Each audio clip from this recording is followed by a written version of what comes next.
Tenemos aquí en la pizarra una explicación, una definición de la palabra escatología, una palabra que parece muy raro, pero que no es tan complicada. La escatología bíblica, ¿vale?, es la rama de la teología. Teo es Dios, eología es palabra.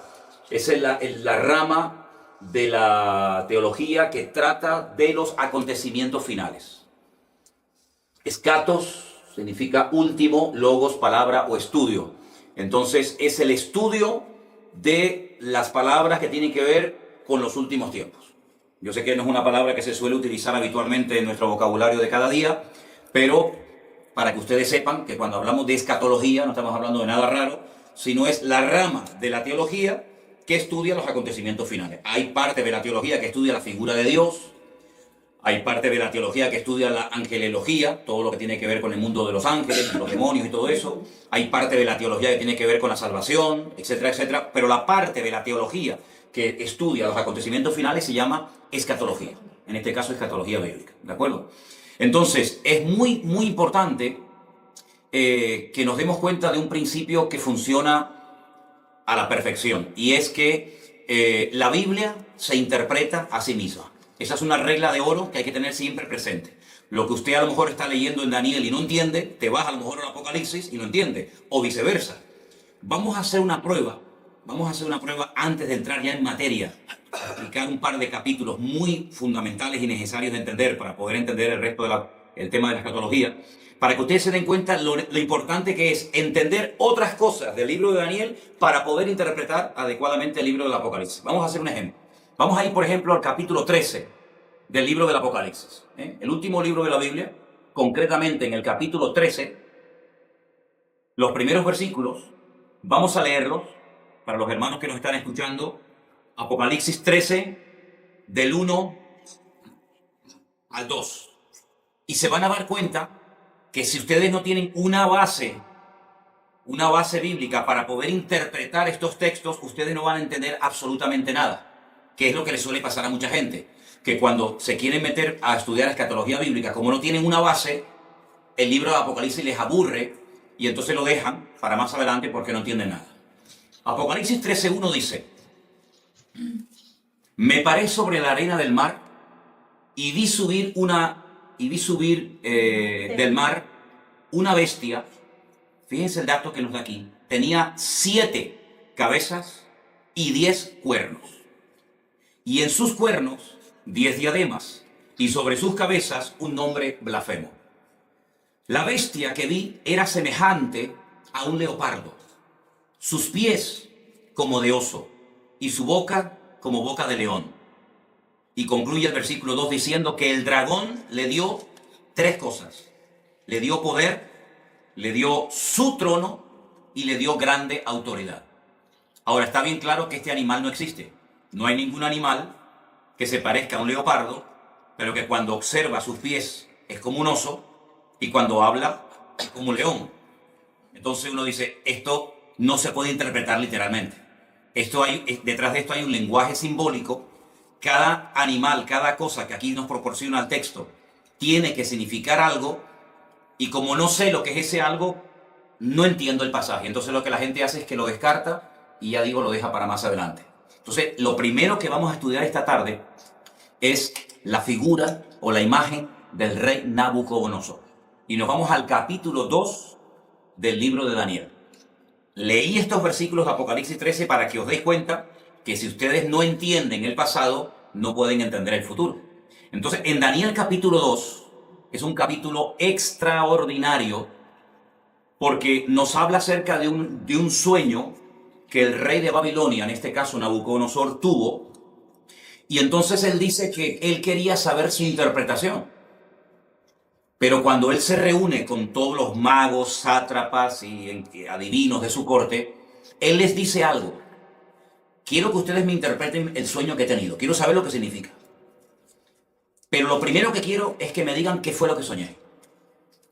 Y cuando yo vea que ustedes han sido capaces de contarme lo que yo soñé, entonces yo sabré que ustedes son capaces de interpretarme el sueño. Claro, esto nunca se había pedido. Las personas que estaban a su alrededor en la corte le dijeron, pero rey, ¿cómo te vamos a interpretar el sueño si no nos lo cuentas? cuéntanos el sueño y nosotros te diremos lo que significa. Y él dijo, de eso nada. Si no me cuentan el sueño y a continuación su interpretación, los mando a matar a todos. Daniel, que vivía en el palacio del rey Nabucodonosor, pidió tiempo. Dijo, bueno, dame tiempo, vamos a orar, a ver si el Señor me quiere interpretar o me quiere dar la interpretación y a continuación también el sueño que has tenido. Vamos a Daniel capítulo 2. Después de orar y de buscar al Señor intensamente en oración, el Señor le reveló a Daniel lo que había soñado y lo que significaba ese sueño. Estamos en Daniel capítulo 2, versículo 27. Daniel capítulo 2, versículo 27. El misterio que el rey demanda, ni sabios, ni astrólogos, ni magos, ni adivinos lo pueden revelar al rey. Así de claro. Esto es imposible. Porque jamás en la historia había ocurrido que un rey quiere que le cuenten primeramente el sueño y después la interpretación. Pero hay un Dios en los cielos, el cual revela los misterios, y él le ha hecho saber al rey Nabucodonosor lo que ha de acontecer en los postreros días. He aquí tu sueño y las visiones que has tenido en tu cama. Versículo 29. Estando tú, oh rey, en tu cama, te vinieron pensamientos por saber lo que había de ser en lo porvenir. Y el que revela los misterios te mostró lo que ha de ser. Y a mí me ha sido revelado este misterio, no porque en mí haya más sabiduría que en todos los vivientes, sino para que se dé a conocer al rey la interpretación y para que entiendas los pensamientos de tu corazón. Daniel no está atribuyendo ninguna gloria para sí mismo, sino que él lo que está dejando bien claro es que no hay hombre alguno en la tierra que sea capaz de interpretar esto, ni siquiera él. Pero sin embargo él exalta y levanta la figura de su Dios y dice, pero hay un Dios en los cielos que lo sabe todo, que lo conoce todo. Ahora, la interpretación del sueño es algo impresionante, porque te vas a dar cuenta de que Dios es el que conoce y revela la historia cuando Él quiere y como Él quiere. Escucha la interpretación del sueño. Versículo 31. Tú, oh rey, veías, y he aquí una gran imagen, esta imagen que era muy grande y cuya gloria era muy sublime, estaba en pie delante de ti, y su aspecto era terrible. La cabeza de esta imagen era de oro fino, solo la cabeza.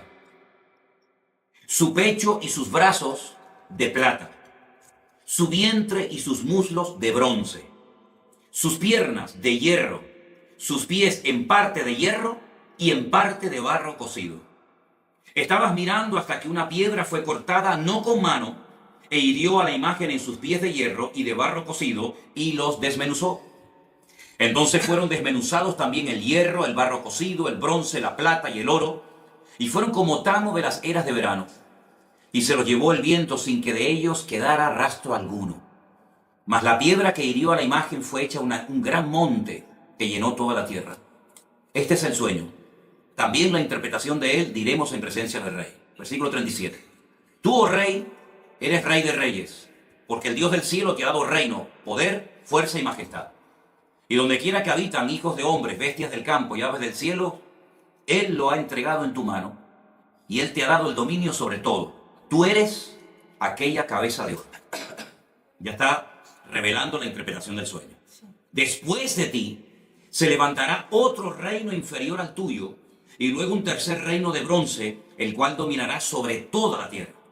Y el cuarto reino será fuerte como hierro, y como el hierro desmenuza y rompe todas las cosas, y desmenuzará y quebrantará todo. Y lo que viste de los pies y los dedos, en parte de barro cocido de alfarero y en parte de hierro, será un reino dividido, mas habrá en él algo de la fuerza del hierro, así como viste hierro mezclado con barro cocido. Y por ser los dedos de los pies en parte de hierro y en parte de barro cocido, el reino será en parte fuerte y en parte frágil. Así como viste el hierro mezclado con barro, se mezclarán por medio de alianzas humanas, pero no se unirán el uno al otro, como el hierro no se mezcla con el barro. Y en los días de estos reyes, el Dios del cielo levantará un reino que no será jamás destruido, ni será el reino dejado a otro pueblo. Desmenuzará y consumirá todos estos reinos, pero Él permanecerá para siempre.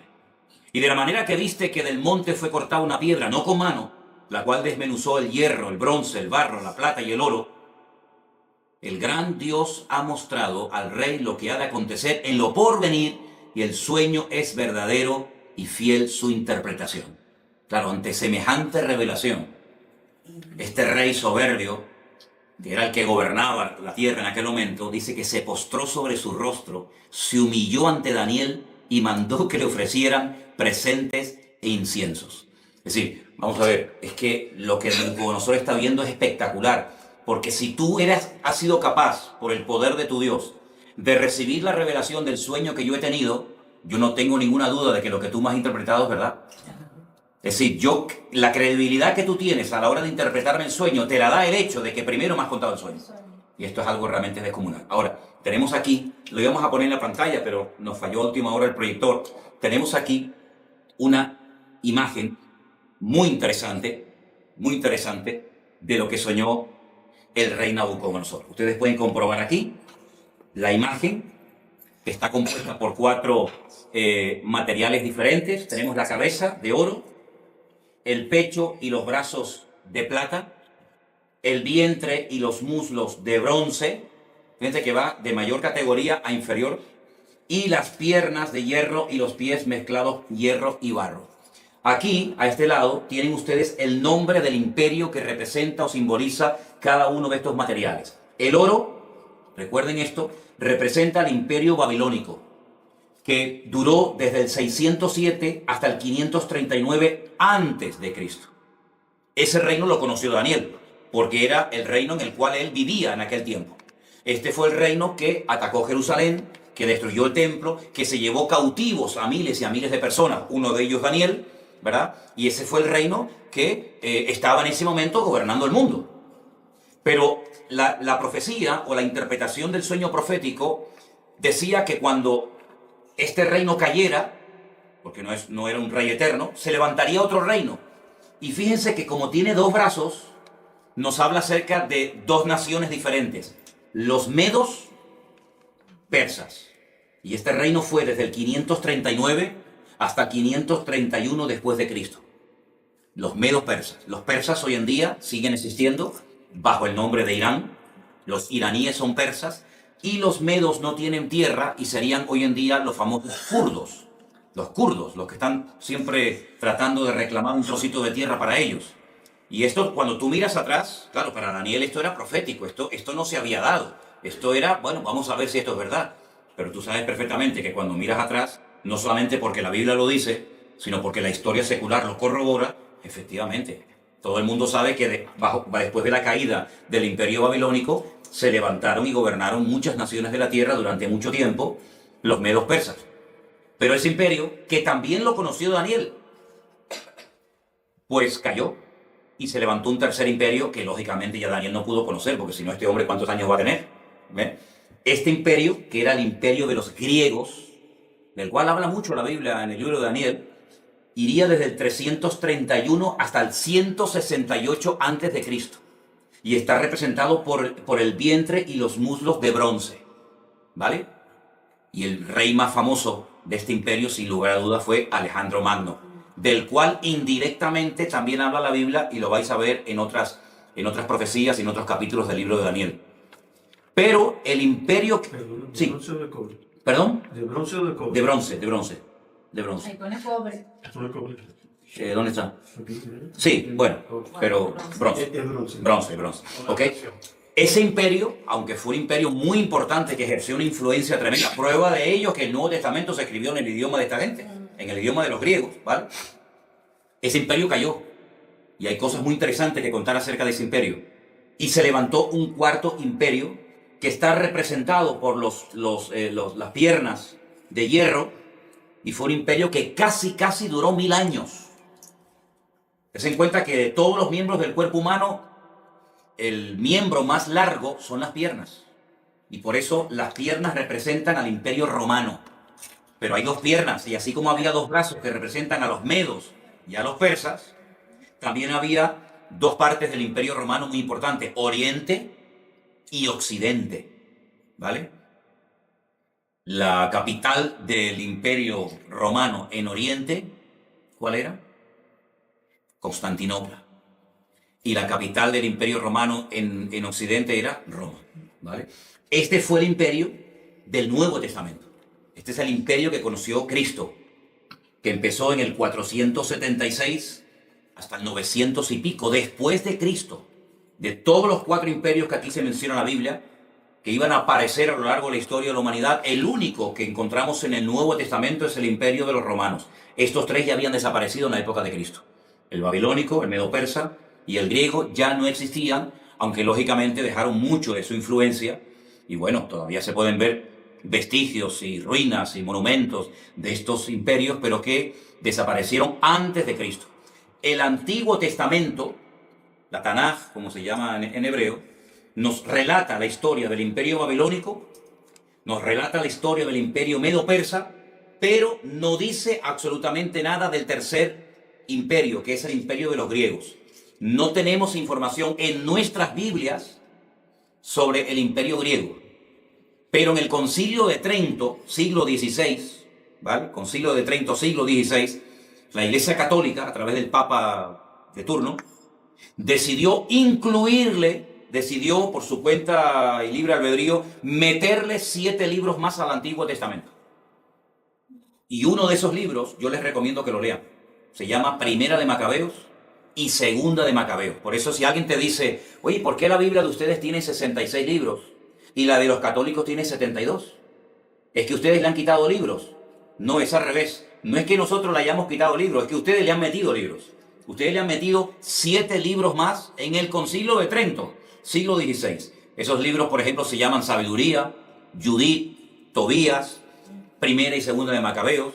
Y esos libros de Primera y Segunda de Macabeos son la historia, son la historia de la influencia del imperio griego durante el tiempo que se dividió el imperio griego. Cuando Alejandro Magno se muere, pues se divide en 4, que ya hablaremos en su momento acerca de eso, y entonces el Antiguo Testamento termina contándonos la historia de los medos persas, pero claro, si tú estás estudiando esta profecía, tú dices, bueno, pero ¿y entonces los griegos? Es que el Antiguo Testamento no termina contándote la historia de los griegos. Y cuando empiezas el Nuevo Testamento ya te encuentras a los romanos, Poncio Pilato, el César de Roma, etcétera, etcétera. Entonces tú dices, ¿qué pasó con el tercero? Bueno, tú sabes, o debes saber, que entre el Antiguo Testamento y el Nuevo Testamento hay 400 años de silencio, donde no se cuenta nada, ¿vale? Y entonces por eso los griegos no aparecen en el Antiguo Testamento, pero estaba profetizado por el Señor de que habría un tercer imperio llamado el imperio de los griegos, de los macedonios. ¿De acuerdo? Entonces, lo que tienen que aprenderse sí o sí de memoria, y no es tan complicado, son 8 palabras. Oro, plata, bronce y hierro. Mira qué fácil. Oro, plata, bronce y hierro. Babilonia, Medo-Persia, Grecia y Roma. Ya está. Con esos 4 materiales, ustedes saben que la interpretación del sueño del rey Nabucodonosor consistía en revelarle al rey Nabucodonosor la historia de 4 imperios que tendrían mucho que ver con el pueblo de Dios, tanto en el Antiguo como en el Nuevo Testamento. Podríamos contar cientos de cosas de cada uno de los imperios. Por ejemplo, este imperio, el babilónico, fue el que destruyó el primer templo, por ejemplo, ¿vale? Fue el segundo imperio, el de los medos persas, el que permitió la reconstrucción del segundo templo, por ejemplo, ¿verdad? Ahí está, en este segundo periodo, en este segundo templo, está la historia del famoso libro de Esther, donde está Asuero, donde está el rey Artajerjes, el rey Darío, ¿vale? El rey Ciro. Todo eso ocurre bajo el gobierno de los medos persas, el segundo imperio que hubo, ¿vale? Hay muchas cosas que se pueden contar acerca de cada uno de estos imperios. Fue el cuarto imperio el que, por así decirlo, inventó el sistema de muerte más despiadado y humillante del mundo, que es la crucifixión, y era el que estaba profetizado que emplearían con la figura de Cristo. Por eso el Mesías no podía haber nacido antes del Imperio Romano, porque prácticamente no existía la crucifixión, ¿vale? Fue el Imperio griego, con su cultura y su filosofía y su idioma tremendamente rico, el que utilizó el Señor para la traducción de la Biblia por primera vez. La primera vez que se tradujo la Biblia, el Antiguo Testamento, ¿vale? El Nuevo Testamento aún no estaba escrito, fue en el idioma griego. Y esa versión se conoce como la versión o la Biblia de la Septuaginta. Porque se llevaron a 70 intérpretes de la Biblia a la ciudad de Alejandría y allí se les pidió que tradujeran la Biblia. Y esa primera traducción se llamó la Biblia de la Septuaginta. ¿De acuerdo? Ahora bien, esta imagen Fue un sueño que tuvo el rey Nabucodonosor. Ahora pueden entender ustedes la soberbia de este rey cuando le dice Daniel, tu reino es solamente la cabeza de oro. Pero cuando tu reino caiga, se levantará un segundo, un tercer y un cuarto imperio. Pero si ustedes siguen leyendo el libro de Daniel, se van a dar cuenta que en el capítulo 3, él manda a construir una imagen toda de oro, desde la cabeza hasta los pies, como diciendo, yo no reconozco, yo no acepto, por mucho que se haya humillado y por mucho que haya reconocido que el Dios de Daniel era el verdadero, hay un momento en el que él reflexiona y dice, ¿cómo? ¿Que va a haber un segundo imperio, un tercero y un cuarto? Eso nada, él manda a construir una estatua de oro, les voy a leer unos versículos simplemente del capítulo 3, el rey Nabucodonosor, verso 1, hizo una estatua de oro cuya altura era 60 codos, su anchura era de 6 codos, la levantó en el campo de Dura, en la provincia de Babilonia. Un atentado contra la revelación divina, como diciendo, toda la estatua va a ser de oro porque mi reino va a durar eternamente y para siempre. Y ese fue el gran milagro de aquellos 3 jóvenes que dice la Biblia que no quisieron postrarse ante la imagen de oro y fueron arrojados dentro de un horno de fuego y el Señor los salvó milagrosamente de la muerte. Y otra vez el rey Nabucodonosor cae de rodillas y reconoce que el Dios de estos chicos es el Dios verdadero. Pero bueno, vendrán otros momentos en los que demostrará su soberbia y su orgullo, porque a pesar de las cosas tremendas que está viendo, él sigue, como decimos aquí, R que R con su actitud, ¿no? De no querer reconocer las cosas. Entonces, queda claro la interpretación de este sueño. Queda claro, ¿no? ¿Vale? Los 4 imperios ya forman parte de la historia. Pero ¿qué es lo que ocurre? En el capítulo 2 del libro de Daniel es donde aparece este sueño con su correspondiente interpretación. Pero, a su vez, Daniel también tiene un sueño. En el capítulo 7. Entonces vamos al capítulo 7 del libro del profeta Daniel y vamos a leer algunos versículos en esta tarde. ¿Los hermanos de Bélgica nos están escuchando bien? Ok, perfecto. Le mandamos un saludito a todos los hermanos de Bélgica. Y a todos los que nos están viendo de muchas partes, hermanos de Estados Unidos y de México y de muchos lugares, que el Señor les bendiga a todos. Daniel capítulo 7. Y van a ver lo importante que es entender la interpretación de este sueño que tuvo Daniel para poder entender los primeros versículos que leímos en esta tarde de Apocalipsis capítulo 13, donde no se entendió nada, pero vais a ver qué importante. Daniel capítulo 7, voy a pedirles a algunos de ustedes que lean un versículo, yo leo el siguiente, pero tienen que leerlo fuerte porque estamos grabando, ¿de acuerdo? Daniel 7:1, en el primer año de Belsasar, rey de Babilonia, tuvo Daniel un sueño. ¿Ven? Ya no está Nabucodonosor como rey, ahora es Belsasar, pero sigue estando el reino de Babilonia. Tuvo un sueño y visiones de su cabeza mientras estaban en su lecho. Luego escribió el sueño y relató lo principal del asunto. ¿Alguien que lea el versículo 2? Daniel dijo, miraba yo en mi visión de noche, y he aquí que los 4 vientos del cielo combatían en el gran mar. Versículo 3 dice, y 4 bestias grandes diferentes, la una de la otra, subían del mar. La primera era como león y tenía alas de águila. Yo estaba mirando hasta que sus alas fueron arrancadas y fue levantada del suelo y se puso enhiesta sobre los pies a manera de hombre y le fue dado corazón de hombre. Versículo 5. Y aquí otra segunda bestia semejante a un oso, la cual se alzaba de un costado más que de otro. Tenía en su boca 3 costillas entre los dientes y le fue dicho así, levántate y devora mucha carne. Después de esto miré, y he aquí otra, semejante a un leopardo, con 4 alas de ave en sus espaldas. Tenía también esta bestia 4 cabezas, y le fue dado dominio. Después de esto miraba yo en las visiones de la noche, y aquí la 4ª bestia, espantosa y terrible en gran manera, fuerte, la cual tenía unos dientes grandes de hierro, devoraba y desmenuzaba, y las obras hollaba con sus pies, y era muy diferente de todas las bestias que vi antes de ella, y tenía 10 cuernos. Mientras yo contemplaba los cuernos, he aquí que otro cuerno pequeño salía entre ellos, y delante de él fueron arrancados 3 cuernos de los primeros. Y he aquí que este cuerno tenía ojos como de hombre y una boca que hablaba grandes cosas. Estuve mirando hasta que fueron puestos tronos, y se sentó un anciano de días, cuyo vestido era blanco como la nieve, el pelo de su cabeza como lana limpia, su trono llama de fuego, y las ruedas del mismo fuego ardiente. Un río de fuego procedía y salía de delante de él. Millares de millares le servían, y millones de millones asistían delante de él.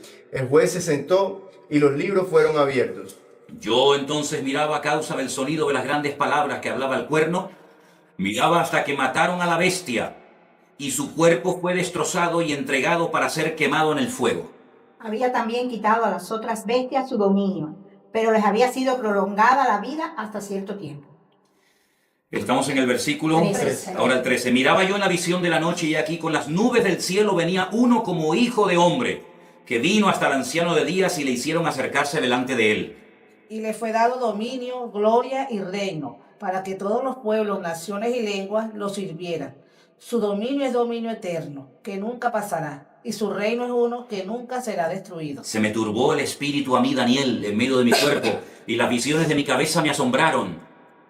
Me acerqué a uno de los que asistían y le pregunté la verdad acerca de todo esto, y me habló y me hizo conocer la interpretación de las cosas. Escuchen, estas 4 grandes bestias son 4 reyes que se levantarán en la tierra. Primer dato interesante, verso 18. Después recibirán el reino los santos del Altísimo, y poseerán el reino hasta el siglo, eternamente y para siempre. Entonces tuve deseo de saber la verdad acerca de la cuarta bestia, que era tan diferente de todas las otras, espantosa en gran manera. Tenía dientes de hierro, uñas de bronce, que devoraba y desmenuzaba, y las sobras hollaba con sus pies. Asimismo, acerca de los 10 cuernos que tenía en su cabeza y del otro que le había salido, delante del cual habían caído 3, y este mismo cuerno tenía ojos y boca que hablaba grandes cosas, y parecía más grande que sus compañeros. Y veía yo que este cuerno hacía guerra contra los santos y los vencía. Hasta que el anciano vino y se hizo justicia a los santos del Altísimo. Y llegó el tiempo y los santos recibieron el reino. Podríamos seguir leyendo todo el resto del capítulo, que no tiene desperdicio. Y creo que es bueno que lo leamos, porque lo que más le llamó la atención a Daniel fue la cuarta bestia. Sobre todo, ¿no? Dice que la cuarta bestia será un cuarto reino en la tierra, el cual será diferente de todos los otros reinos. Y a toda la tierra devorará, trillará y desmenuzará. Despedazará, perdón. Y los 10 cuernos significan que de aquel reino se levantarán 10 reyes, y tras ellos se levantará otro, el cual será diferente de los primeros, y 3 reyes derribarán. Y hablará palabras contra el Altísimo, y a los santos del Altísimo quebrantará, y pensará en cambiar los tiempos y la ley, y serán entregados en su mano hasta tiempo, tiempos y medio tiempo. Pero se sentará el juez y le quitarán su dominio para que sea destruido y arruinado hasta el fin.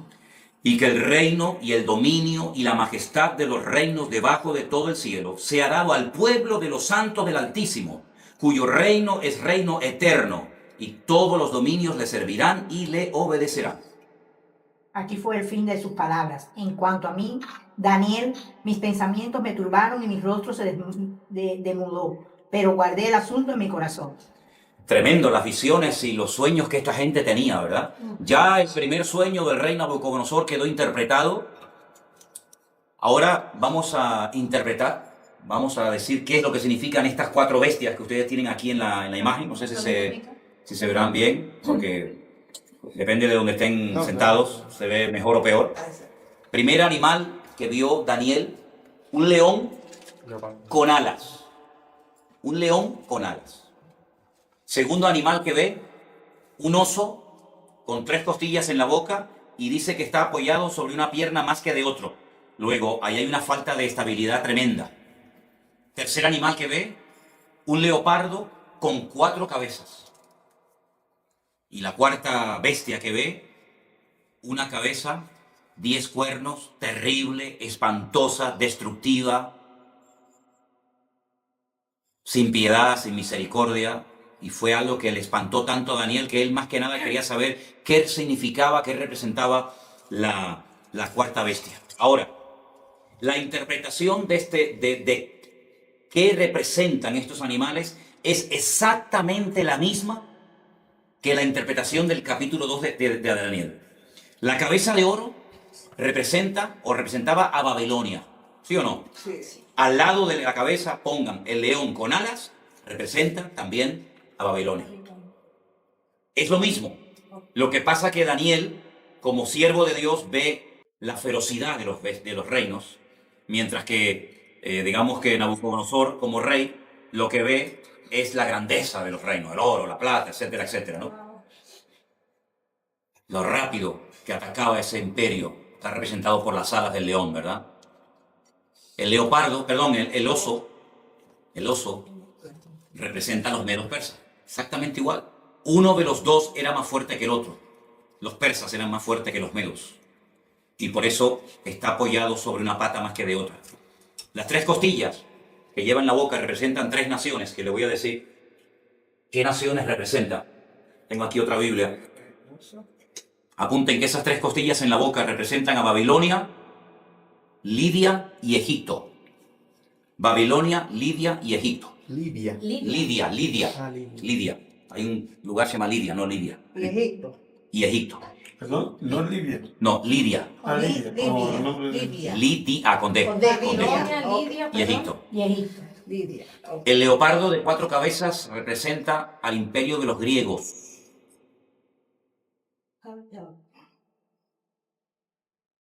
El imperio de los griegos. Tengo que ponerle aquí al móvil batería, porque si no, no me va a quedar sin batería. Un dato que les quiero dar, y apúntelo, porque es muy importante tener en cuenta a la hora de querer interpretar correctamente la profecía. Las cabezas son imperios y los cuernos son naciones. Eso es un dato muy importante que tienen que tener en cuenta si quieren interpretar lo que es el tema profético. Las cabezas siempre son reinos y los cuernos, naciones. Naciones o pueblos. ¿Vale? ¿Ok? Y la cuarta bestia representa a Roma, el imperio romano. La de los 10 cuernos. 10 cuernos, pero una cabeza. Una cabeza. Esa misma bestia la van a ver en el Apocalipsis con los 10 cuernos, pero con 7 cabezas, en vez de con una. ¿Vale? Ya explicaremos por qué. Representa a Roma. A Roma. Pero no se olviden que la Biblia dice que de esa bestia, o de ese territorio que ocupó esa bestia de Roma, saldrán 10 cuernos, 10 naciones. Y de esas 10 cuernos sale uno, que es lo que llaman el cuerno pequeño, que hablaba blasfemias contra los santos del Altísimo, que le hacía guerra a los santos del Altísimo y los vencía. Ahora, en ese momento, los santos del Altísimo no eran los cristianos. La iglesia ni existía. La iglesia ni había nacido. Estamos cientos de años antes de Cristo, ¿vale? Por lo tanto, está haciendo una referencia directa a los ataques que recibirían los santos en aquel momento, que era el pueblo de Israel, ¿vale? Para saber ubicar cada cosa en su sitio. Entonces tenemos que el oro y el león con alas es Babilonia. Es lo mismo, Sí. pero visto desde 2 puntos de vista diferentes. Uno como estadista, que es lo que era el rey Nabucodonosor, otro como profeta. El leopardo, perdón, el oso es medo persa, exactamente igual que la plata del pecho y lo de los brazos. El bronce, que representa a los griegos, que está representado por el leopardo de 4 cabezas. ¿Por qué? Porque cuando muere Alejandro Magno, su imperio se divide en 4. Apunten estos 4 nombres, son un nombre un poquito raro, pero es bueno que los anoten. Lisimaco, Seleuco, Ptolomeo y Casandro. Lisimaco, repito, sí, voy despacio, perdón. Lisimaco, me hacen así los hermanos, me hacen así. Lisimaco, Seleuco, Ptolomeo y Casandro. ¿Eso qué era? Eso eran los 4 generales que se repartieron el territorio que le perteneció a Alejandro Magno, que muere a la edad de 30 años cuando él intenta reconstruir la ciudad de Babilonia. ¿Ok? Fue repetido el tercero. A ver, Ptolomeo. Ptolomeo, Casandro, Seleuco, No, Silima. Silimaco, sí, pero Ptolomeo, Casandro, Seleuco y Lisimaco. Recuerden ese nombre Seleuco, porque ustedes van a oír mucho del imperio griego que tiene que ver mucho con Israel, de los famosos Seleucidas. Los Seleucidas, cuando ustedes vayan a leer en la Biblia católica esos libros de historia de Israel que le añadieron, como dije antes, en el siglo XVI, Concilio de Trento, al Antiguo Testamento, ustedes van a encontrar un personaje terrible, terrible, llamado Antíoco Epifanes. Ese era un seleucida, porque el imperio romano se dividió en 4 y la parte que a él le correspondió era la parte que conocemos hoy en día como Israel. Y este es el que coge un cerdo y lo sacrifica en el altar en el templo de Jerusalén.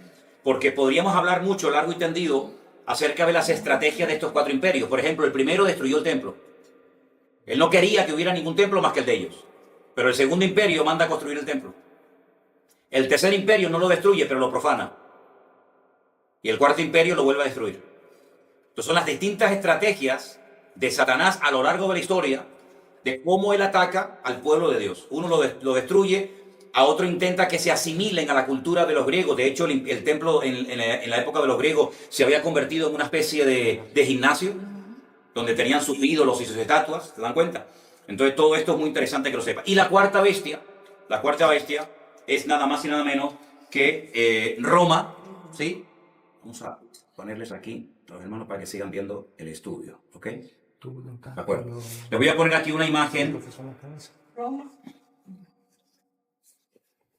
Aquí tienen ustedes, por ejemplo, ¿ves? Al oso, ¿veis? El oso con las 3 costillas en la boca representa a los medos persas, ¿sí? Vamos a ver si puedo ponerles otras imágenes, porque a veces, como dice el refrán, una imagen vale más que 1000 palabras, ¿no? Tenemos, por ejemplo, miren esta imagen de aquí tenemos el león con las alas. ¿Quién era el león con las alas? Babilonia, ahí lo tenemos. Bueno, en algunos lugares, aquí en Santa Cruz, hay edificios que en lo alto tienen un león con alas. De hecho, hay una compañía de seguros. Hay una compañía de seguros que su símbolo es el león con alas. Y hay edificios de los antiguos masones en Santa Cruz de Tenerife que aparecen en las fachadas y en las azoteas leones con alas, porque se identifican con el imperio de Babilonia. La palabra Babilonia viene de Babel, que significa confusión. Esa famosa torre de Babel, allí se estaba construyendo. ¿Y cuál era la capital en aquel tiempo de esta gente? Pues era Nínive, a donde quería mandar el Señor a su siervo, el profeta Jonás, ¿no? Entonces, vamos a ir otra vez a Apocalipsis capítulo 13 y vamos a cambiar las palabras que aparecen ahí por los nombres de los imperios. Y vas a ver cómo lo vas a entender ahora perfectamente. Al principio, Apocalipsis 13, 1 y 2, lo leímos y nadie entendió nada. Ahora vas a ver que lo vas a entender perfectamente con esta pequeña explicación que te he dado. ¿Alguien que me lea los 2 primeros versículos, por favor? Me paré sobre la arena del mar y vi subir del mar una bestia que tenía 7 cabezas y 10 cuernos, y en sus cuernos 10 diademas y sobre sus cabezas un nombre blasfemo. Ok, ahora vamos a sustituir el nombre de los animales por los imperios que representan. Vuélvelo a leer otra vez, por favor. Ustedes ahí en Bélgica y los hermanos que nos ven por ahí, inténtenlo hacer en casa, pero cambiando el nombre del animal y sustituyéndolo por el imperio que representa o simboliza. Ok, otra vez. Me paré sobre la arena del mar y vi subir del mar una bestia. En otro versículo que ya les daré, el mar representa las naciones, ¿vale? Tenía 7 cabezas, 10 cuernos.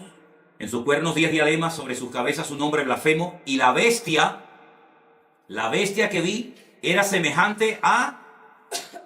Leopardo. ¿Y quién es el leopardo? El imperio griego. Griego. La bestia que vi era semejante, se parecía a un griego.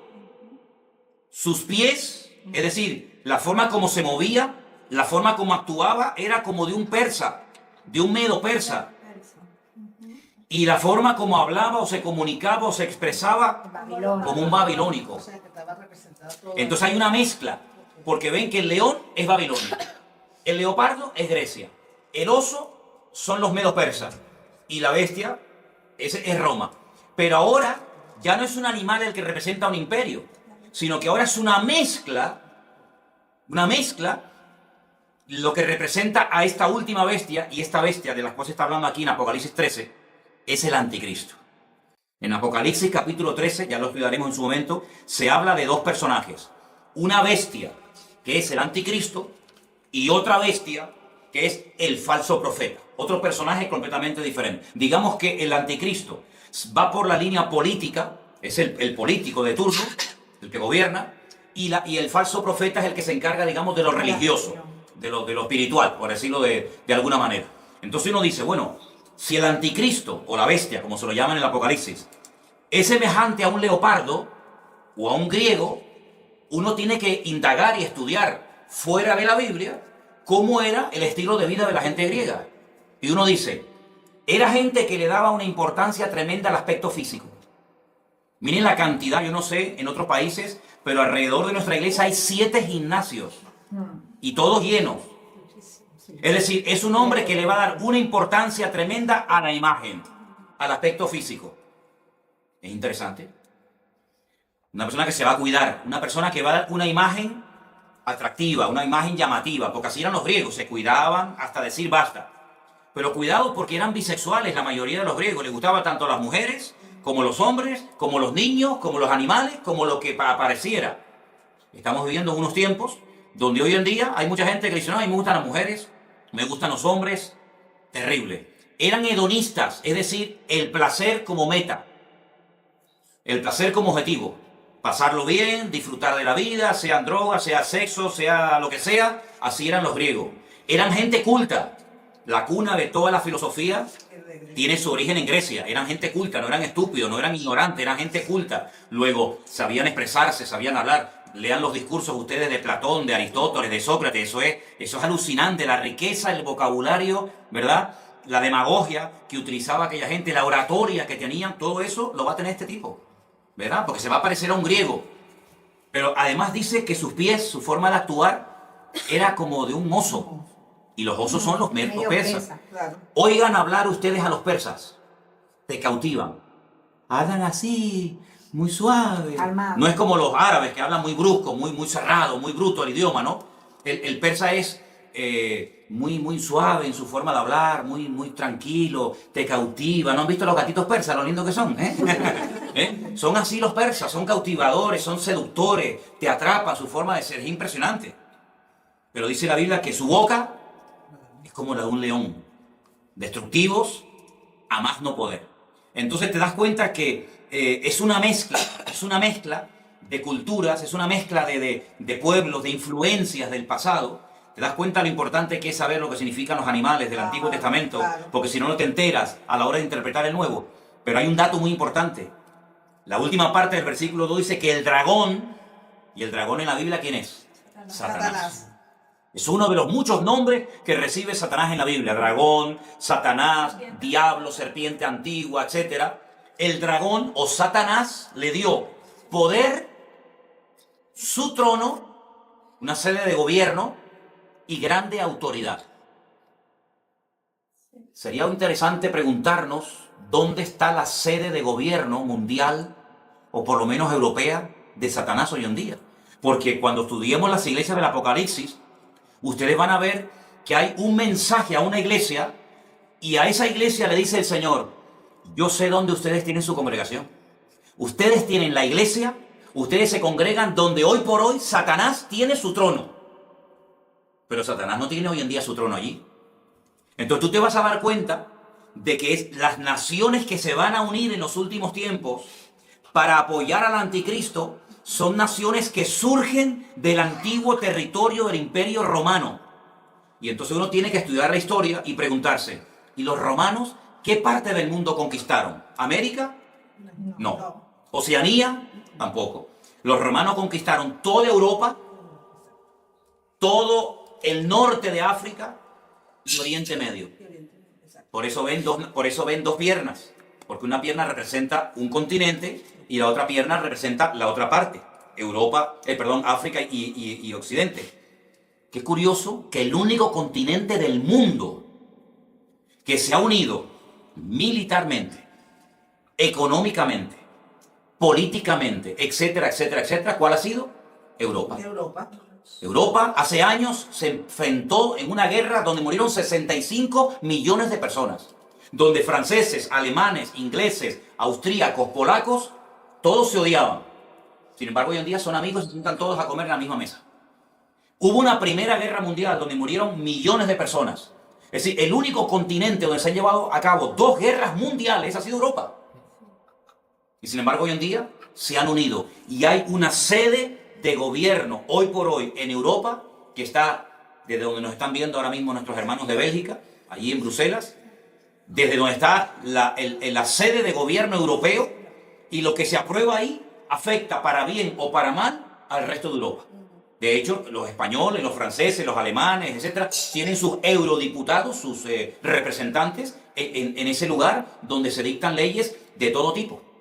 Entonces se dan cuenta de que lo que antes era un sueño o algo imposible, que incluso tuviéramos una moneda en común, los alemanes, los franceses, los italianos, los belgas, los portugueses, los griegos, etcétera, hoy en día es una realidad, ¿verdad? El euro, Europa, hasta nuestro nombre, hasta el nombre de nuestro continente tiene nombre de mitología griega. Estudien, ¿ven? Yo no lo voy a decir, pero estudien ustedes, indaguen quién fue Europa. ¿Quién fue Europa? ¿De dónde viene el nombre Europa? Era parte de la mitología de la historia griega. Todos se dan cuenta que el imperio griego ha caído, pero la influencia griega sigue estando hoy en día, vamos, entre nosotros de una forma tremenda, tremenda. Entonces, por una parte uno ve gente muy culta, pero por otra parte ve a esa gente tan culta que son después unos auténticos salvajes y unos auténticos liberales. Porque va a haber una mezcla de cultura, de salvajismo, de religiosidad, de espiritualidad. Ah, y una cosa, los griegos eran muy religiosos.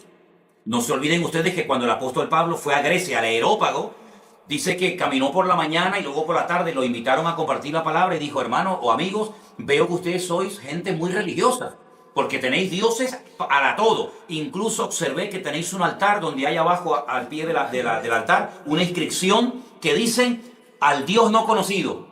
Por si acaso se nos queda alguno por no adorar, también lo adoramos. Y Pablo, aprovechando esa coyuntura, dijo, yo os vengo a hablar de ese Dios que ustedes ignoran, y que comenzó a predicarles la palabra, ¿no?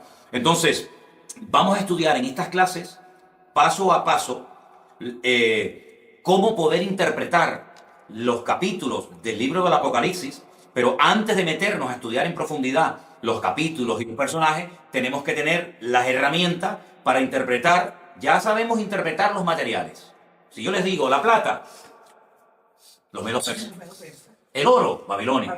El leopardo de 4 cabezas, que representa la división del imperio griego cuando muere Alejandro Magno, los 4 generales.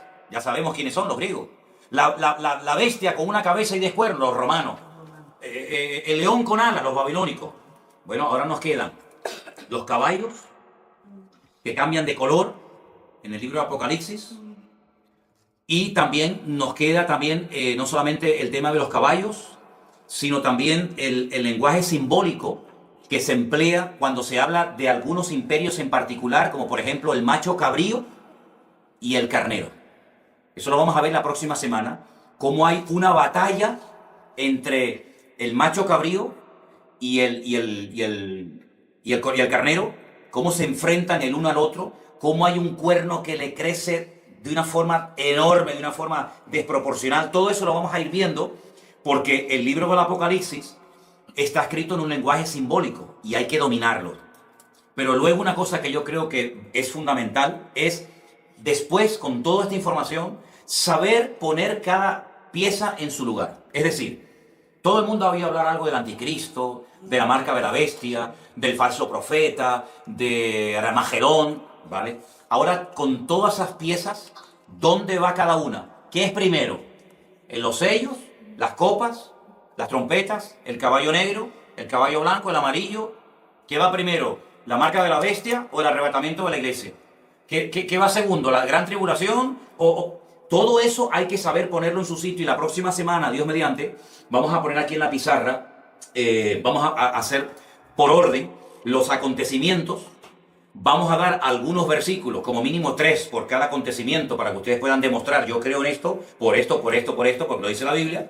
y aprendernos el orden y explicar cada uno de esos acontecimientos, ¿de acuerdo? Entonces, yo quiero darles lugar ahora para que si hay alguna pregunta de lo que yo he explicado esta tarde, que es básico y elemental para poder profundizar en otros textos de la Biblia, cualquier pregunta que tengan, la hagan ahora, que quede grabada, que también quede grabada la respuesta, y así de esa manera, pues, si algo no ha quedado lo suficientemente claro, que lo pregunten ahora, ¿de acuerdo? A ver, ¿alguien tiene alguna pregunta sobre el material que hemos dado en esta tarde? Por favor, con toda libertad, la pueden hacer ahora, ¿sí?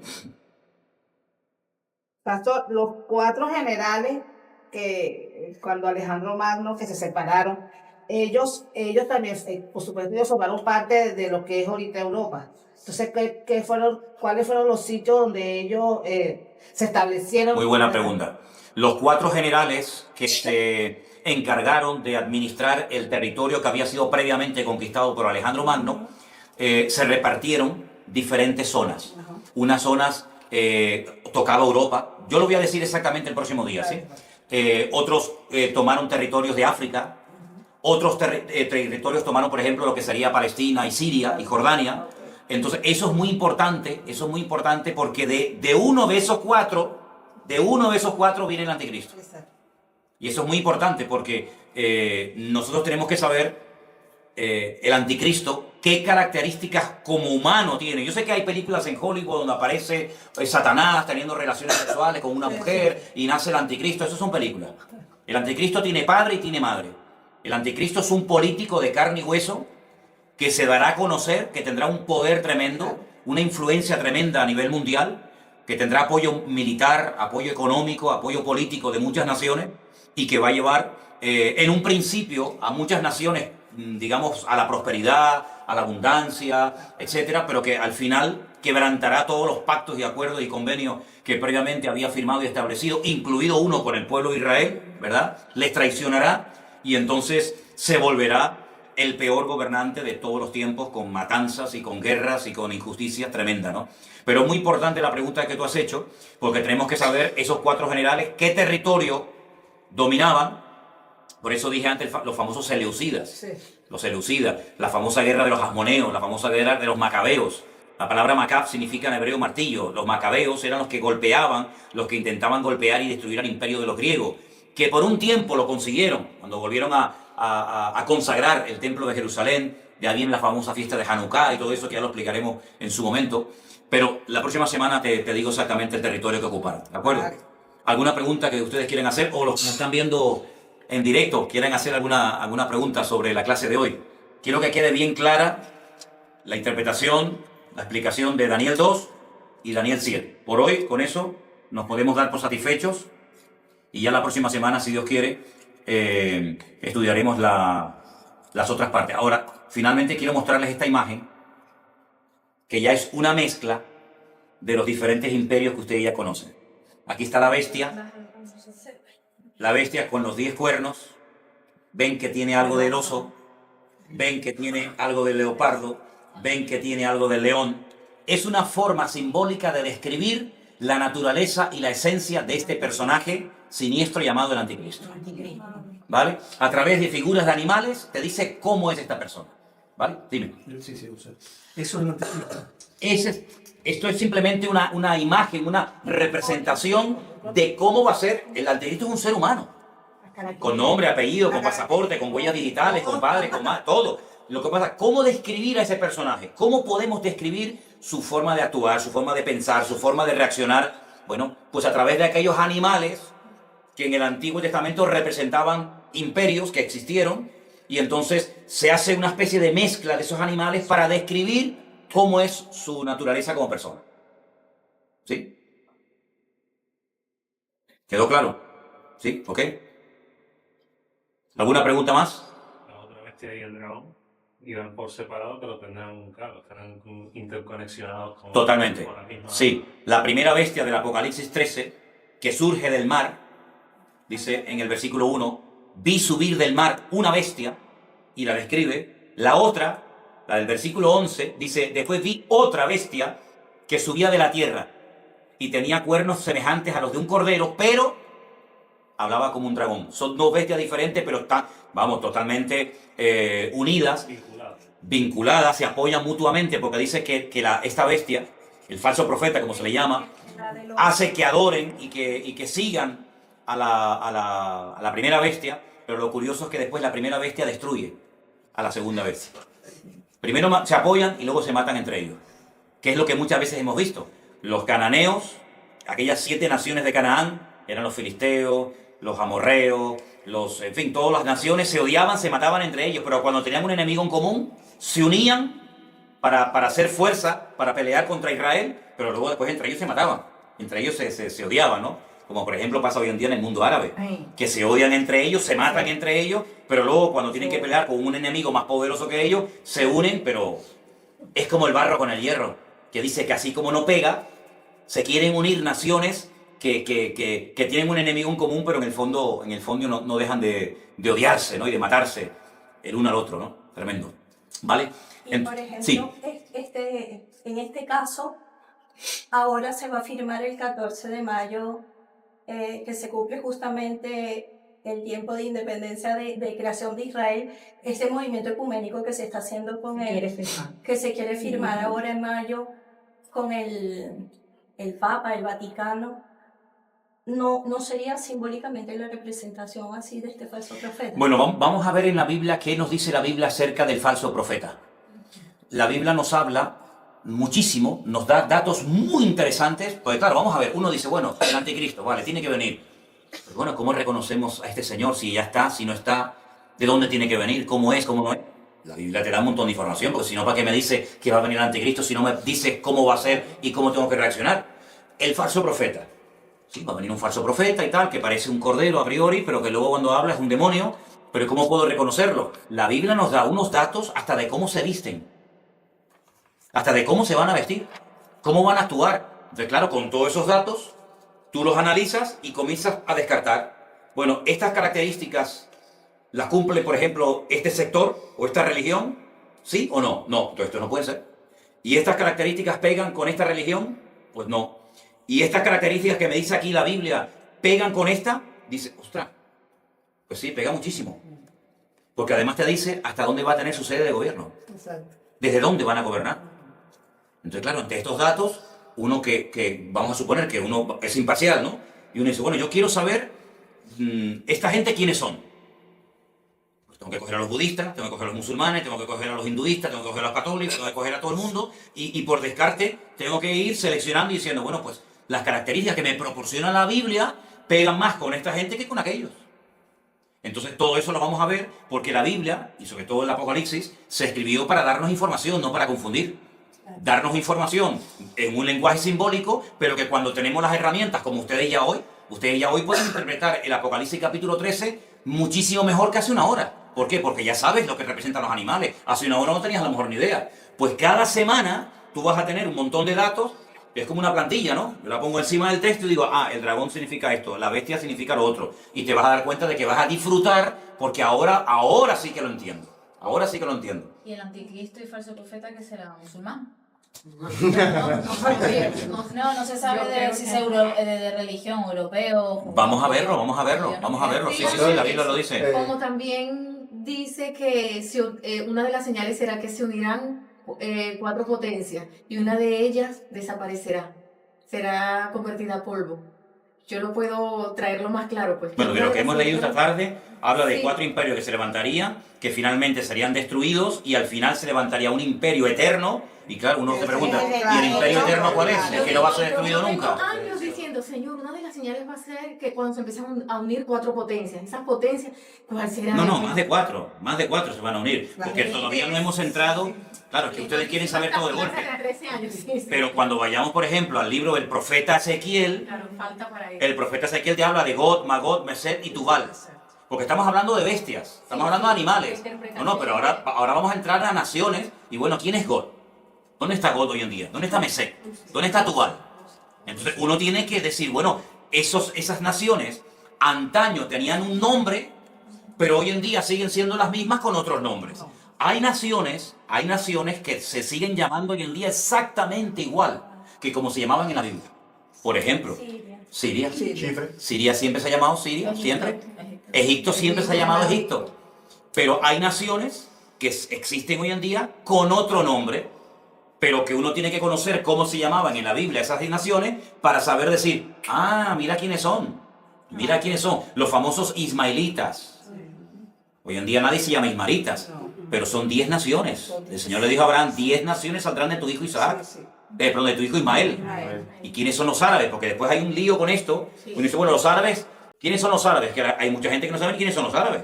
Hay gente que tiene en común el Corán y una religión, pero no son árabes. Por ejemplo, los egipcios no son árabes. O los marroquíes, ¿no? Los egipcios no son árabes. Los iraníes no son árabes. Tú le dices a un iraní que es un árabe y lo estás insultando. Él te dice, yo soy persa. Yo no soy árabe. Pero es que leen el Corán, sí, pero es que ellos son... No, y luego dentro de la misma religión hay ramificaciones que se odian. Están los suníes, están los chiíes. Sí, uno de Arabia Saudí no tiene nada que ver con un iraní, pero el iraní tiene que ir a Arabia Saudita, porque ahí está la Meca. ¿Y Marruecos? Marroquí tampoco Los son árabes. marroquíes tienen en común el idioma, pero son bereberes, que también es otra cosa, que también hay que conocer quiénes son los bereberes y todo eso, ¿no? Perdón, como también se dice que el anticristo no vendrá solo, sino que aseguran que va a venir acompañado de un sistema. Sí, bueno, es que hoy ha sido la primera clase, estamos hablando de las bestias, estamos hablando de los cuernos y entonces ya entraremos en detalle sobre todos estos personajes. ¿De acuerdo? Aquí tengo otra fotografía, es que por fotografía le puedo poner miles, ¿no? Otra fotografía también de la bestia, con los cuernitos, no se olviden del famoso cuerno pequeño, voy a ver si la puedo poner un poquito más grande para que la puedan ver. Por favor, repasen los apuntes que hoy han tomado nota, repasen los apuntes. La próxima semana seguiremos estudiando. ¿Les parece bien esta hora? 7 de la tarde los martes. Sí. Okay. Oramos al Señor, somos despedidos. Sé que es mucho material, sé que es mucha información, pero poco a poco, tomen nota que el Señor les dará sabiduría y memoria para retener todo esto. Oramos, hermanos. Te damos muchas gracias, Padre Celestial, por esta primera clase que hemos podido tener. Te pedimos que sea de bendición todos estos estudios cada semana. Gracias por todos los hermanos que, aparte de los que están aquí, van a ver y escuchar estos vídeos, estas enseñanzas. Te pido en el nombre precioso de tu amado Hijo Jesús, que nos des mucha sabiduría y capacidad y memoria para poder retener y memorizar todos estos datos. Y sobre todo, Señor, para estar velando y orando, porque sabemos que estamos en los últimos tiempos y las profecías se están cumpliendo de una forma tremenda. Y queremos, Señor, estar preparados, no distraídos, no despistados, para que aquel día nos sorprenda como ladrón en la noche, sino estar esperándote, Señor, y diciendo como tu siervo Juan, ven pronto, Señor Jesús. Gracias por esta primera clase, te damos gracias por los que la han podido ver y participar de ella, y te rogamos, Señor, que tú traigas bendición y conocimiento a tu pueblo. En el nombre de tu amado Hijo Jesús. Amén. Y amén. Que el Señor les bendiga, hermanos. Nos vemos el próximo martes. Saludos a nuestros queridos hermanos que nos han estado viendo en directo desde Bélgica a través de una llamada de WhatsApp. Que el Señor les bendiga. Y a todos los que nos están viendo, que el Señor también les bendiga. Que el Señor les guarde a todos. Bendiciones para todos. Chao, chao, mis hermanos queridos. Chao, chao. Bendiciones.